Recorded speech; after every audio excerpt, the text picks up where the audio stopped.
Salut les amis. Bon, deux choses. On va répondre à la FAQ. Et deuxième chose, j'ai été contacté par une société pour un partenariat YouTube. C'est une société qui vend de la pièce détachée. Donc je vous en parle juste après la FAQ. Allez, c'est parti.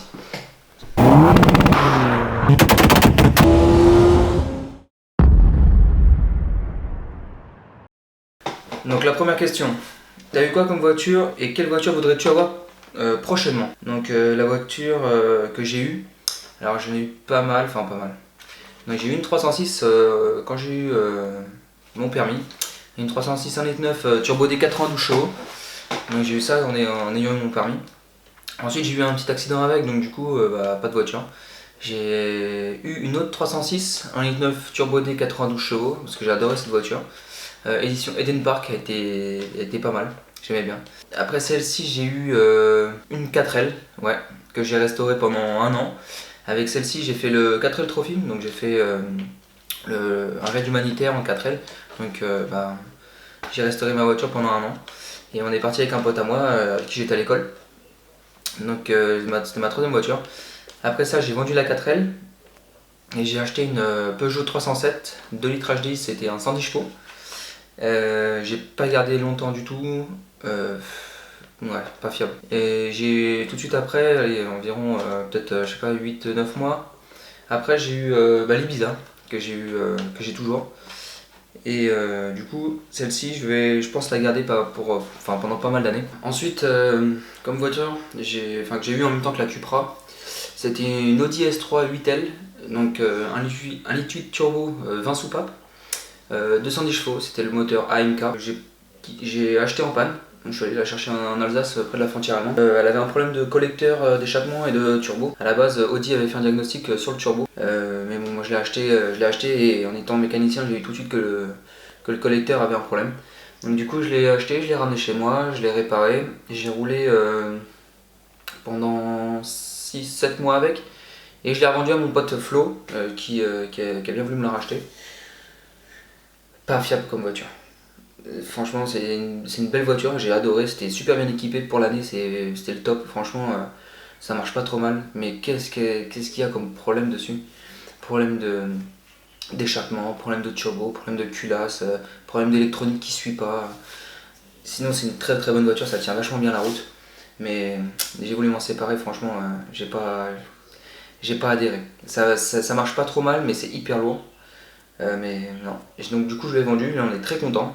Et d'ailleurs on va faire des vidéos sur cette voiture prochainement dès qu'il la récupère, parce qu'elle a fait un petit tour en carrosserie. Du coup dès qu'il la récupère, il y a des petites vidéos qui vont sortir sur cette voiture qui est plutôt sympa. Donc les voitures que j'aimerais bien voir prochainement, si j'avais de l'argent, si j'avais beaucoup d'argent même, j'ai sélectionné 3 voitures que j'aimerais bien avoir.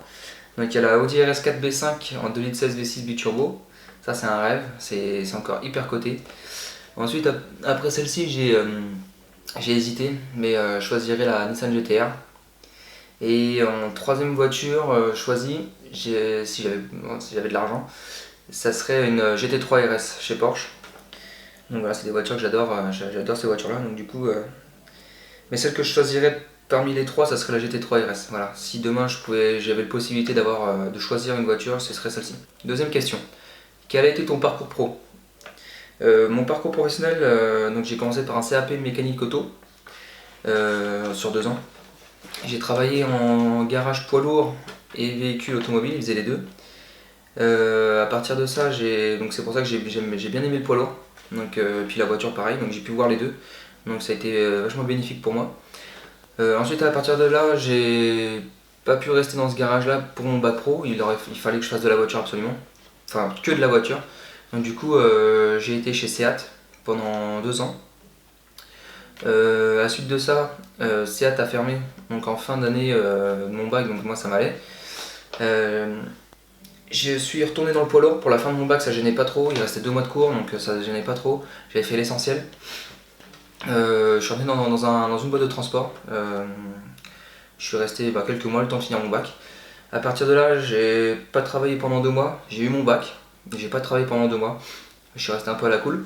Ensuite, j'ai travaillé dans une boîte de location, une grosse boîte de location qui faisait du poids lourd, du véhicule léger, de la voiture. J'y suis resté 9 mois.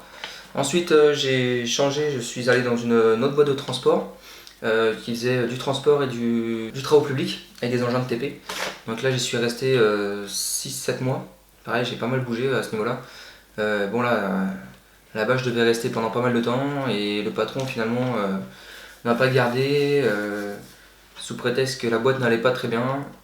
Il a du coup m'a licencié moi et puis plusieurs personnes en même temps. En tout, on était 15 à être licenciés. Donc à partir de là, j'ai changé de boulot, j'ai atterri dans une boîte de transport, pareil, donc que de la mécanique poids lourd, où je me sentais super bien. Je suis resté 3 ans, j'ai changé pour mieux, pour aller dans une autre boîte de transport, toujours dans le poids lourd. Et en fait, c'était la catastrophe. Du coup, au bout d'un an et demi, j'ai démissionné, je suis retourné chez mon ancien patron qui m'a repris. Donc là, ça fait 1 an maintenant que j'y suis. Donc je compte plus bouger pendant quelques années, j'ai été guéri. Troisième question. Aujourd'hui, bosses-tu en tant qu'indépendant ou pour un patron? Donc j'ai répondu un petit peu dans la question précédente. Donc non, je suis pas indépendant, je bosse pour un patron dans mécanique poids lourd. Je suis mécanicien poids lourd actuellement, mais je fais tout ce qui peut rouler, sauf les motos. Je compte me mettre en tant qu'indépendant, mais toujours en étant chez un patron. J'aimerais bien ouvrir ma micro-entreprise. Donc pour pouvoir me diversifier dans mon travail. Quatrième question. À l'avenir, feras-tu de la restauration sur des véhicules anciens? Et pourquoi pas de la carrosserie? Alors non, je compte pas faire de la restauration de véhicules anciens parce que c'est pas du tout ce que j'aime. Enfin, j'aime bien la vieille voiture, concrètement, mais j'aime bien la voir restaurée. Moi, restaurer une voiture, j'ai fait ma 4L une fois, c'est énormément de temps, énormément d'argent, c'est hyper long. Et puis à vrai dire, tout ce qui est réglage moteur, c'est tellement pointu, c'est tellement ancien que j'ai sincèrement pas les compétences ni les connaissances pour. Ça peut s'apprendre, il n'y a pas de problème. Mais c'est d'un moteur à un autre, c'est hyper compliqué à régler. Donc non, moi ça m'intéresse vraiment. Si c'est pour moi perso, peut-être que si un jour j'ai envie, oui. Mais pour une personne, un ami qui a besoin de restaurer sa voiture ou autre, qui a un projet de restauration, moi je sais pas. Peut-être, mais non, c'est pas dans le projet. Et pourquoi pas de la carrosserie? Parce que la carrosserie c'est un métier et c'est pas le mien. Du coup, je m'aventure pas carrossier et c'est pas du tout ce qui me passionne la carrosserie. Je trouve ça plus complexe que la mécanique. Il y a tellement de méthodes de travail en carrosserie et non, je fais un peu de peinture, je peins un petit peu, je me débrouille pas trop mal. Donc tout ce qui est métallisé, on oublie. Moi, c'est que du brillant direct. Donc je peins un petit peu, mais sinon non. Tout ça, c'est un métier à part, je laisse les carrossiers aux carrossiers. Cinquième question, à quand le prochain concours? Pas tout de suite, parce que ça a été une organisation un peu tumultueuse, on va dire. C'était dur d'organiser un concours. Donc dès que je vais pouvoir organiser un nouveau concours, je le ferai avec une meilleure organisation cette fois-ci, parce que c'était fait un peu, vous l'avez pas vu vous dans les vidéos, mais c'était un peu compliqué pour moi. Sinon, quel est ton prochain gros projet? Alors mon prochain gros projet, ça sera sur ma voiture. Ça sera en plusieurs vidéos, voire ouais, il va y avoir pas mal de vidéos. Dessus, je vais démonter le moteur boîte pour la deuxième fois. Parce que je me suis aperçu que j'avais le joint speed Villebrequin qui fuyait. Droite et gauche, côté boîte, côté distribution. Dans la vidéo où je fais le carter du visage, je pensais que ça ne fuyait pas de là. Et ça fuit bien de là. Donc je vais faire ça. Je vais renvoyer mon turbo en révision pour voir si tout va bien. Je vais refaire la distribution dessus. Je vais voir l'état des poussoirs. Je vais voir l'état de l'arbre à cam. Donc je vais tout démonter. Je vais refaire les joints du moteur pour que ce soit le plus propre possible. Donc pourquoi je démonte moteur boîte? Parce que si je démonte la boîte d'un côté pour faire le joint speed Villebrequin, il va falloir que je fasse celui de l'autre côté. J'ai un autre support enlevé pour la distribution, les deux supports sont enlevés, j'ai quelques durites à enlever, le moteur il sort, donc pour moi ça serait beaucoup plus pratique. Puis pour vous, pour une vidéo, ça serait plus sympa aussi. Sixième question. As-tu prévu un nouveau projet en plusieurs épisodes? Donc bah voilà, mon prochain projet en plusieurs épisodes, ça sera ma voiture. Septième question. C'est quoi ton métier et ta formation de base? Donc voilà, mon métier c'est mécanicien, je suis mécanicien, c'est mon vrai métier. La formation de base, j'ai répondu dans la deuxième question. C'est quoi ton prénom? Bah moi mon prénom c'est Anthony, mais tout le monde m'appelle Anthony. Bosses-tu encore dans le métier de l'automobile? Donc oui, je bosse toujours dans le milieu de l'automobile. Enfin, oui, ça, on appelle ça le milieu de l'automobile, donc poids lourd, voiture, je suis encore dans le métier. Des longs projets type Audi A3, comptes-tu en refaire d'autres? Oui, j'ai répondu à cette question-là juste avant. Donc oui, je compte refaire d'autres projets comme ça, pas forcément que sur ma voiture, mais s'il y a d'autres, si j'ai un ami qui casse peut-être un moteur, je dis ça, je dis rien. On fera des vlogs sur... oui, je referai forcément des vidéos en plusieurs épisodes comme il y a eu sur l'Audi A3. Tu estimerais combien le coût des modifications apportées à ta voiture? Donc le coût des modifications, ça a été assez cher. Je pensais pas que ça aurait été aussi cher. Parce que forcément, moi j'ai budgétisé à peu près la préparation que je devais faire, mais la rénovation. Donc j'en avais aux alentours des, si tout allait bien, 3000 €. Et j'ai rajouté 1000 de plus.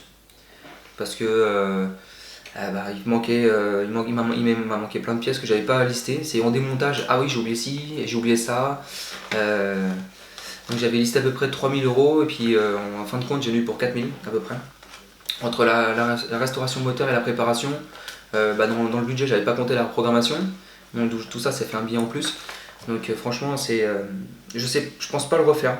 Du moins pas sur un diesel comme certains peuvent me le dire dans ma vidéo précédente.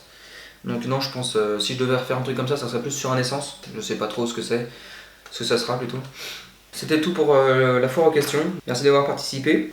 Donc je vais vous parler de mon partenaire qui s'appelle EnergyPart. C'est une société qui m'a contacté il y a 3-4 jours à peu près. Elle est spécialisée de base dans tout ce qui est produits électriques, alternateurs, démarreurs, tout ce qui est électrique dans un véhicule. Ils font aussi des composants électroniques.